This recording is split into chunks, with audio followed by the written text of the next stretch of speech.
Okay, London session done. Just a quick video today. Took one trade on GBPUSD. GBPUSD, hard time frame breakout levels all bullish, peak bias all bullish as well. Last month closed bullish breakout. We broke out above previous month high, and we're breaking out of the current previous month high as well. So monthly traders are in breakout, bullish breakout. Something I liked about this that I mentioned in a recent video is that we flipped this monthly breakout level and we got above the previous month high. So this is a trend reversal on the monthly.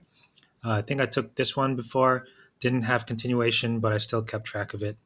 And this month we're breaking out of the current previous month high. So monthly traders are in month trend breakout. I'm looking for a continuation move on the monthly.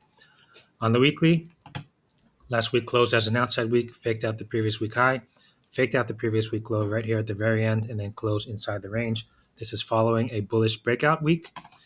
When we have hard time frames pushing in one direction and then I have a bullish breakout followed by an outside week, this is a range setup for me. So I can trade all market conditions. I can take reversals, continuations, and range setups. When we have a bullish breakout bar followed by an outside bar, faking out the high, faking out the low, closing inside, what I want to see is price to come down, fake out the previous week low, and then take a buy above that breakout level. Usually during ranges, when you're trading inside a range, you'll have some levels in between. In this case, we have the breakout level slicing right through. So there was no trade here. Actually, I didn't even see any possible trade to take here. But once price got above the previous week high and started consolidating in between this range, this is a second setup I'm looking for. Consolidation between the previous week high and below the current previous week high. And then I want to take a breakout above the current previous week high. So we have consolidation here. USD pair is really moving nicely right now. They're following the way that I read price action. So just focusing on USD pairs. So I'm looking for a breakout. And right at London Open, this is when I was looking for the entry. But there was no entry at London Open here at 3 p.m. There was an inside bar on the H4. So whenever I see an inside bar, I extend the previous bar's highs and lows, and this becomes my range. I don't want to trade when we're inside of a range. This range continues to exist until there's a breakout bar that closes on this time frame. Actually, there was a move here, came down, faked at the low. Probably could have taken that, but I don't really look at the market at this time. At least I don't look at GU at this time. So did not take this one. I was waiting for price to come up. Couldn't take this. So if I don't see any setup at London, or if I don't see any entry at London, then I wait for the H4 open. So I only trade when there's two markets open at the same time. Usually in London, I'm only trading this 1 hour when Tokyo and London overlap.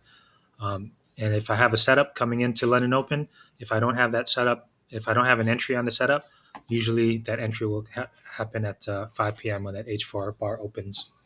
And so when I saw that inside bar, I just decided to wait until the H4 bar opened. So I waited until the H4 bar opened at 5 p.m.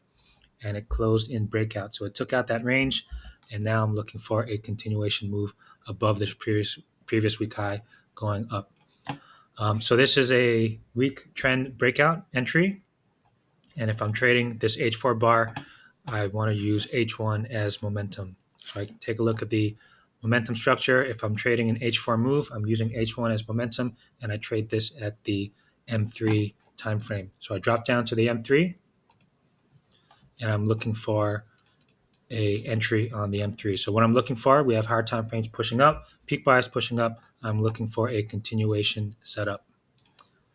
So continuation setups, the first one I'm always looking for is this trend retracement. This one right here, I'm looking for a trend retracement move, a push back down. Higher time frames were pushing up, so I'm looking for a retracement down to the low of the H4 bar. I want to see a fake out of the H1 low, and I want to be above that H4 breakout level and take it up to at least that H4 high. And that's exactly what happened. Trend retracement, price came down, faked out the H1 low. We're above the H4 breakout level, and I wanted to take it up to at least this H4 high. And so that was what I took, this trade right here. I've updated the indicator, haven't updated it on TradingView, but basically the entry bars are now following my entry patterns. And this particular one is a complex entry pattern. It's a bullish fake out retracement. So price broke out.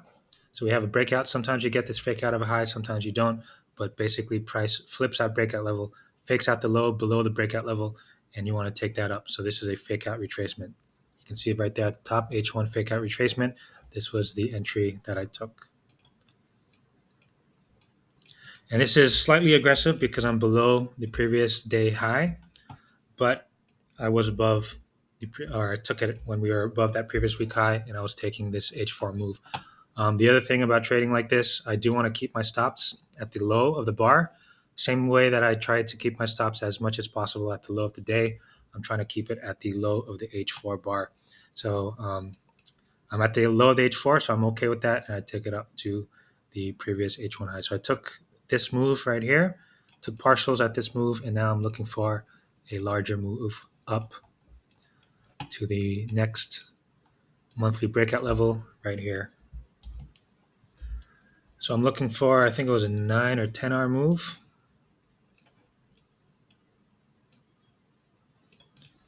Or even more than that.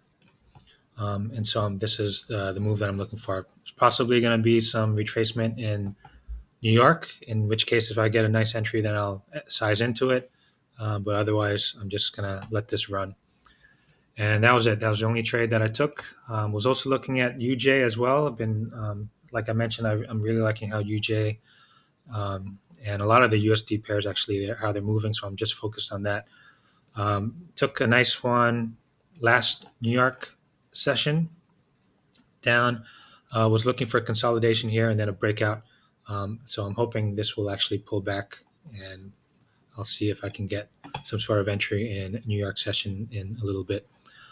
Gold is another one I was looking at, but I missed this one. This is probably the one that could have taken right at the London Open. Missed it. Wasn't like I said. I basically just focused on USD pairs at the moment. Um, I've been scalping a lot recently on really low time frames, and so I've kind of just stayed with USD pairs because spread is really low. My gold spread is also pretty good, but my USD pairs are much lower. So wasn't really looking at this one, but this one would have been a nice breakout to take as well. And that's it. So now let's see if this wants to continue. I already took my profit on this one, and I'll be back for New York.